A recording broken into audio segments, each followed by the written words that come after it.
Hey guys, welcome back to my channel. This is Charles from the channel Booked on Stereo, and I'm here to bring you another installment in my audiobook for the Wind series.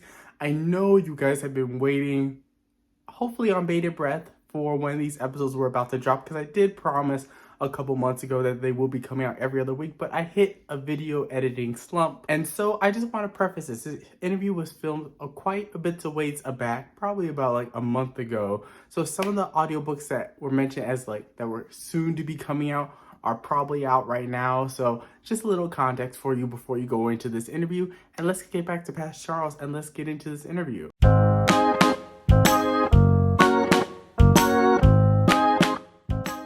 Hey guys, welcome back to my channel. This is Charles from the channel Books on Stereo, and I have one of my favorite narrators here today on my channel. I have the one, the only Lance Greenfield. Kind of switching gears to talk about your journey to becoming a narrator. Yeah. Did you always want to become an audiobook narrator, and how did you land in the romance genre? Well, I've always wanted audiobook narrator or spoken word to be, in my skill set. I'm an actor first, but people would always tell me, like, you've got a great voice. You should really do something with it. And I got wind of Brick Shop Audio, and I had reached out to them saying, I'm told I have a great voice. I'm very good at reading out loud. If you'd like to hear a sample from a favorite book of mine, I'm more than happy to send it to you. And they were very accommodating. They let me record a sample, send it in, and got to go and meet them all, record these auditions, and was able to get 2 books out of it. From the time I was a kid, I remember. Did you ever read Scary Stories to Tell in the Dark? No, but I did watch the movie. Okay, well, these books, they're notorious for just the terrifying artwork.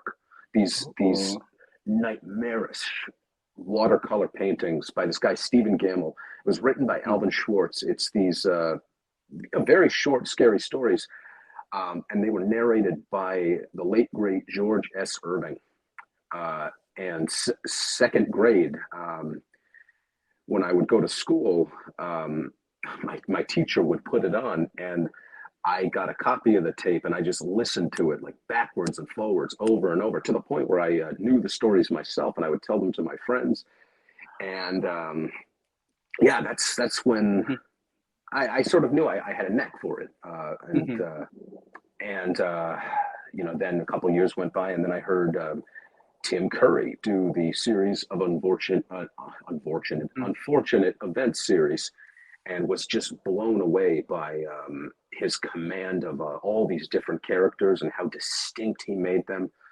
There were so many characters, but you just knew who was talking at all times. So that made a big impression on me. But that was when I was a kid, and fast forward to 2015, it was time to really see if I can put this to use. And fortunately, I was given this opportunity, and just been at it ever since. It's been a very, very steady pillar in my life as an actor, and it's just wonderful. I'm very, very lucky to have it. Yeah, and that's amazing. So did you initially stumble into romance? Because I believe you mentioned that your first 2 audiobooks were romance related, and then you just kind of stayed in that field, or did you kind of dabble before kind of settling in the romance genre? So most of the work I am offered is in romance. I've done a couple general fictions, mostly mystery thrillers. But yeah, by and large, my voice fits best into romance. And upon creating an Instagram, which is how you found me, I have just been in contact with so many authors, and I've built so many great relationships, and get offers regularly, which is wonderful. So I once heard someone say, it's not what you want from the career, it's what the career wants from you. And so where I fit is romance, and it's been great. And do you have any other genres in mind that you would like to kind of tackle more of in the future? Like mystery thriller, more sci-fi, more fantasy? Mystery thriller, I would love to do historical fiction. biographies. But I do audition for those, but those tend to go to older narrators. One thing that occurred to me is a person's voice matures over time. I'm 32, but if you're listen to me talk and listen to a 52-year-old man talk, you're going to know which is which. So, for historical fiction, people generally want to hear like a more seasoned, cultured voice, and they prefer that over a young man. At least that's what I like to hear when I listen to something of that genre. But mystery thrillers, I've had a wonderful time doing those as well. But also audio dramas seem to be making a big comeback. Everyone talks about the radio plays in the days of old, but COVID has really forced those back into. Is a zeitgeist the right word? Yeah. Okay. I believe so. Don't ask me to define it. Okay, fair enough. Word. Yes, somebody in the comments will correct us. Yes, they definitely will. Audible has offered me a couple of those, and I don't think I can say the titles yet, but I'll definitely reach out to you when they do drop. Had a wonderful time working on those. It was great to feel like I was in a rehearsal for a play again. It's been a long time since got to do that. So just seeing these actors over Zoom and just how excited they were to be there, just playing off their reactions, it was really something. Yeah, that must be really cool, and especially with audiobooks becoming more and more popular, and especially you're seeing more indie titles get audiobooks. Do you find any you're getting like a lot more new and interesting and more diverse work coming from the indie side with audiobooks that come to your desk? I see like trends and tropes. Enemies to lovers seems to be the most popular now. So I've been working on a couple of those as of late. But a very diverse scope of work. I did one recently as a duet with Lacey Morrow. Do you know her? Oh, yeah, I do. Yeah, she's wonderful. And that was a live duet. And I'll let you know when that comes out. But it's a very different genre of romance. It's very dark. And a trigger warning is definitely necessary. Okay. For this one. That sounds right up my alley. I'm a huge dark romance reader, and I'm one of those people that doesn't read the trigger warnings. I'm just like, oh, we'll just go in. We'll go for the ride. And then I'm like, oh, man, I really should have paid attention. When this comes out, if that's one of the things you're into, you're going to love this one. And just getting to work with Lacey was a blast. I'd love to do it again. That's cool. And two, as a follow-up question, since audiobooks are more popular and narrators themselves are becoming more of a brand in the audiobook world, do you find that some authors are writing towards your voice if they know you're going to narrate it, or they go like, hey, I have this book, it has these tropes, Lance will be perfect for it? I have gotten initial offer emails with that wording. Like you were the first person I thought of for this. This guy's described as very brooding with a sort of raspy, deep voice. Immediately thought of you. Other times it's very random. Like there was a sort of a rock star book that I was cast in. And this one reviewer tagged me in a review where she didn't feel I really fit the character, and honestly, I had to agree. I didn't feel like I think a rock star romance should have like that young, youthful sound. like early 20s. I definitely sound like I'm in my 30s, so I don't know if I'm necessarily the best fit for something like that. So yeah, I read that. I was like, yeah, I get it. But yeah, it's most of the time it's random, but now and again I will get an offer that is really tailored to me. And I guess another follow-up question to that is, what type of do you prefer? What type of narration do you prefer? Solo, duet, or multicast? Do you I want to do more multicast? I have found that duet. Um, I can really get into a flow better. It helps me focus because solo narration, the perk of that is you can make your own schedule. Um, but I tend to be a bit of a perfectionist, especially if I'm wearing my headphones. When you have your headphones in, any tiny little pop that you hear out of your mouth, it's like, oh, gotta stop. I know it's there. Hmm. People will tell you they can just deal with it in editing, but I cannot proceed knowing that's there. Or a mouth noise. Hmm. The cheeks are making that sort of wet sound. People in the ASMR community love that. Most most people do not. Yeah. So if you have hydrated, taken a big swig of water, your mouth is going to make those noises. And when I hear that in the playback, I got to do it again. This makes the process so much longer than it should be. Hmm. And this book I did with Lacey Laurel, the duet, we were both able to get so much done in so little time.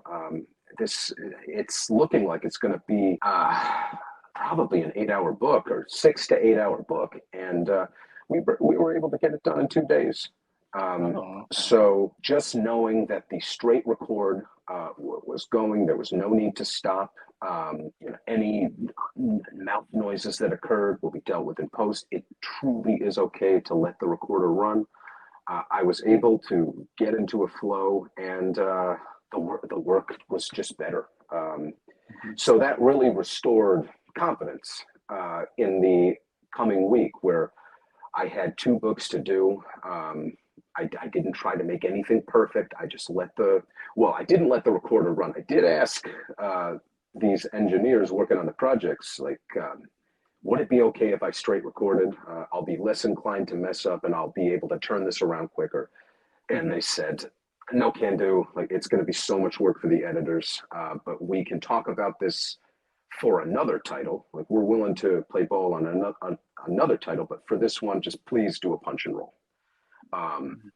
so I was like, all right, punch and roll it is. It's not ideal, but that's what you need me to do. That's what I'm going to do. And I found that because of this bolster of confidence, I may as well have been straight recording. I was able to get so much done in a self record, which is just always a pleasure because the sooner you can get something done, the better. I mean, narrators, our schedules are usually so packed, and the longer you've been doing it, the more true that is. So Mhm. you've just got to hammer it out. Mhm. Finish this one off. Get working on the next one. So if I can get an hour or a little bit more than an hour done in a self record, that's a great day. Mhm. I wish I was someone who could get 2 hours done, but I've been at this 7 years. I'm not that guy, unfortunately. Yeah. And you've just got to find a way that works for you. And I think I found it. Knock on wood. I happen to be sitting in a chair with wooden Wood. armrests. That's good. So yes. Yeah, you can't say knock on wood and not be anywhere around wood to actually knock on. And kind of expanding on that, what does your normal recording process look like? Because I feel like a lot of us listeners do not 100% know what goes into making an audiobook for the narrators. So can you start from like when you first initially get the manuscript and what that process looks like from then on? Yeah. You obviously read the script. Hmm. I like to just open up in my notes, blank document, write down the title of the book and what chapters I'm in, and write down all the characters that appear, keep an eye out for any accents, and if there's one that I'm unfamiliar with, I will just practice it as much as I can. I just did one for Lacey and her production company called, I don't think I can say the title yet, I'm sorry. No worries. But yeah, two of the leads were Russian, and they had Russian accents, and I've done that accent a few times over the years. I did a short film in 2014 where I needed to put that accent on, so I sort of harkened back to the work I did for that. Did the warm-ups. What is wrong with Russian water? What is wrong with Russian water? Just repeat that over and over.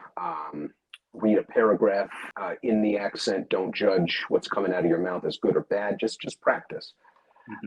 And I was able to get that one done very quickly. But yeah, write down the chapters, who appears in them, and start as quickly as possible, because with COVID, I mean, I've been busier than ever. 2021 was my busiest year yet, with 42 titles. Wow. Yeah. That's a lot. That's 10 shy of being one a week, literally. So I was very, very busy, which is great, but you got to find a balance. And if I am able to work with an engineer, that's a nice perk. And do you feel that trend is actually continuing, where your schedule is getting more and more packed, especially like this year? And I'm getting my years mixed up, especially in this year. I was about to say 2021. Doesn't it feel like it's been 3 It feels years? like I'm a year behind. I feel like I'm like it doesn't feel like this is 2022. So like, have you seen that work continue to trend upwards in terms of your schedule? I have. So it's almost April. I have 21 books contracted for this year. I am 11 deep on those. And I know more are going to come. If it's 42 again, that's great. But yeah, I don't want to do too many, because I've learned what like burnout feels like. It's not fun. But I noticed that these books, that the reason they accumulated to 21 titles already was because I was offered these books last year. So I would be offered books that aren't due till June in November. Oh. Yeah, I remember in August getting an offer for a book that's due in May. Don't know why they needed to nail me down so far in advance, but that's just what they needed to do. So I had a lot of advanced bookings, and that's why, yeah, I was able to rack up so many titles this year already. Oh, that's really cool, because I feel like the pace from a listener's perspective has increased so much. Like, I can't go to Audible or like check my Twitter, because then all my audiobook friends are like, "Oh, look at all these great audiobooks that just dropped." I'm like, stop. I just bought way too many last week that I don't know when I'm going to actually listen to, because I turn around, it's like almost like ebooks now in terms of the audiobook world. Like, audiobooks are coming out fast and furious, and I'm like, thank you, but then my wallet is secretly crying on the back end. About how many books do you think you have in your library now? I'm kind of scared to look at. I would say around maybe 3,000 or 4,000, and maybe I listen to about 1,000 of them, roughly. About. You are a journeyman, my friend. I am. Like, I see a sale. Well, usually because I justify it because I say, oh, I can read a lot within a year. So, like, of course I'll get to most of these audios. But then I get distracted by new audios, or I see a new book that everyone's talking about. I'm like, okay, I know I own a bunch of these old audios, but like, look at this new audio that I need to buy. Yeah, I basically have like the book buying problem, but it's for audiobooks instead of like physical books. I've got a bunch in my library too. I'm working my way through this one called The Healing Road by Neil Peart, the since departed drummer from the band Rush. And yeah, unfortunately, he passed away from brain cancer in January of 2020.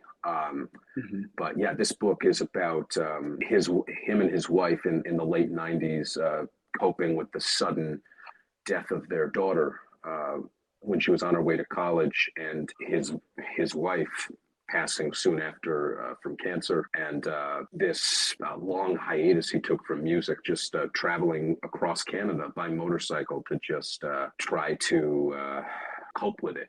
And yeah, just hearing like just the most painful thing a man could possibly go through, and just how he dealt with it. That's a story I want to read or listen to rather. Yeah, working my way through that, but most of the time I like to listen to books by stand-up comics. I just did the Coloring book by Colin Quinn, and another one by him.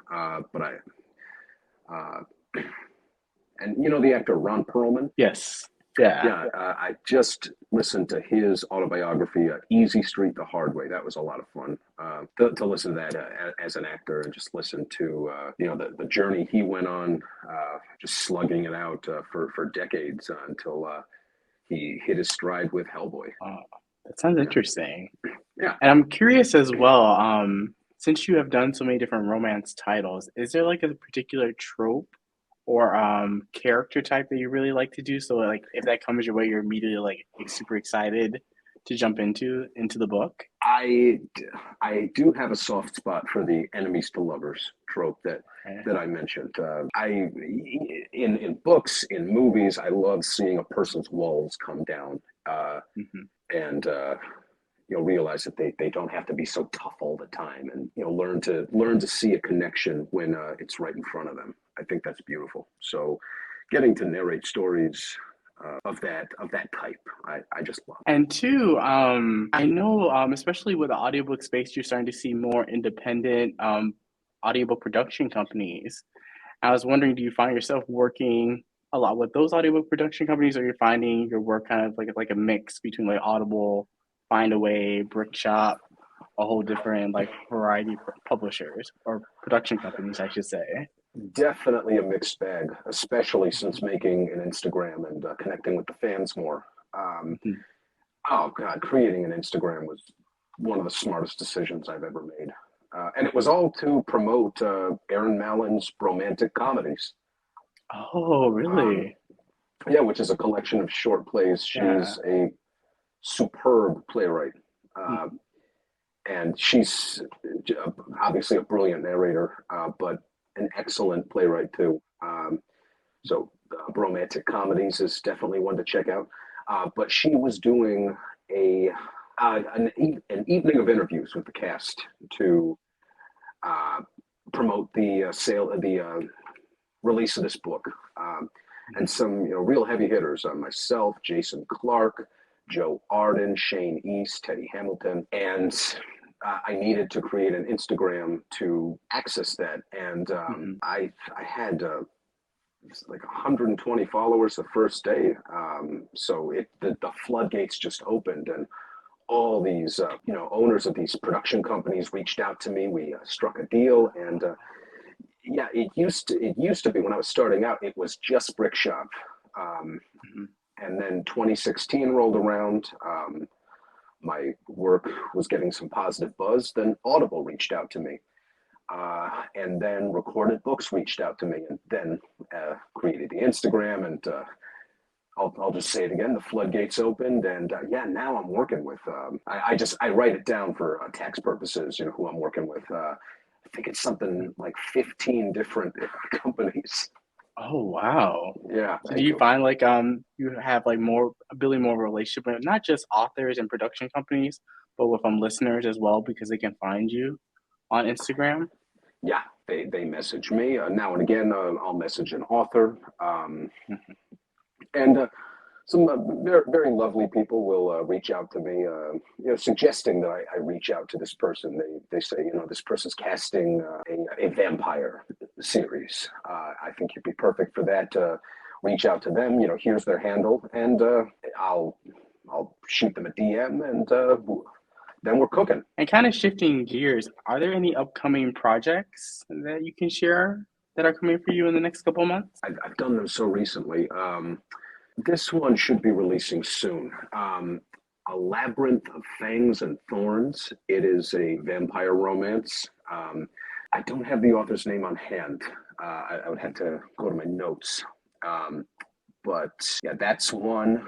Um, the Secrets We Keep by Mila that came out, I believe, in February. I just did the sequel to that, and the third book will be coming out possibly in May. Recording that in April. That should be coming out in May.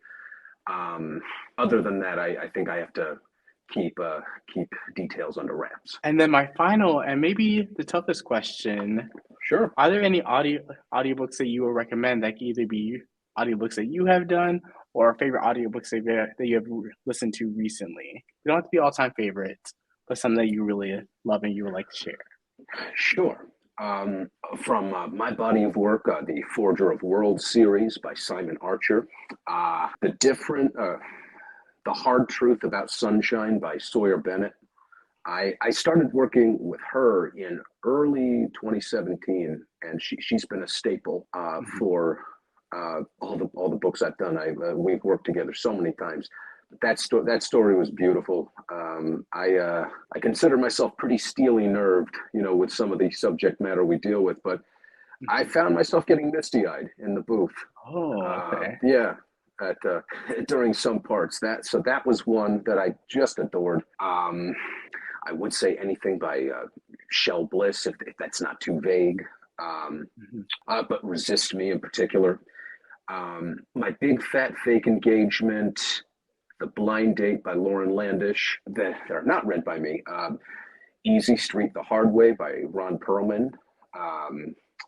Stories I Only Tell My Friends by Rob Lowe. He's such a charming personality, and he narrates the book himself, and it's just such a fun listen. What else? It's not an audiobook as much as it is a YouTube channel. It's a Chilling Tales for Dark Nights. I listen to these when I go to sleep, and one narrator in particular is Jason Hill. He's sublime and just such a good horror guy, as is The Dark Somnium.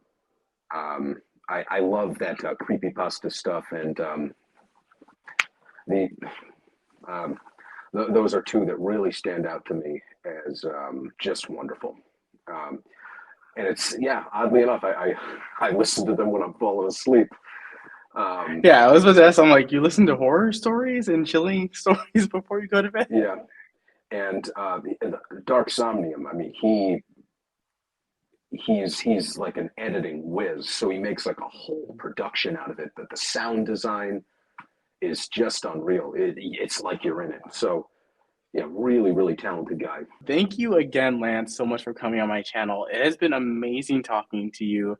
And for everyone who's watching, if you want to go follow Lance, I'll leave all his social media links down in the description box down below, as well as I'll leave all the titles that Lance recommended. But thank you again, Lance, for coming on my channel. I'm a huge fan of your work. It was just such a fun time getting to talk to you as well. Thank you for having me. I've been looking forward to this. Everyone who's watching, thank you for taking the time. Hope I wasn't too long-winded. Just had a great time. And please follow and check out my work. There's a lot of it coming. But thank you guys again so much for watching, and I'll catch you guys with a brand new video. Bye, everyone.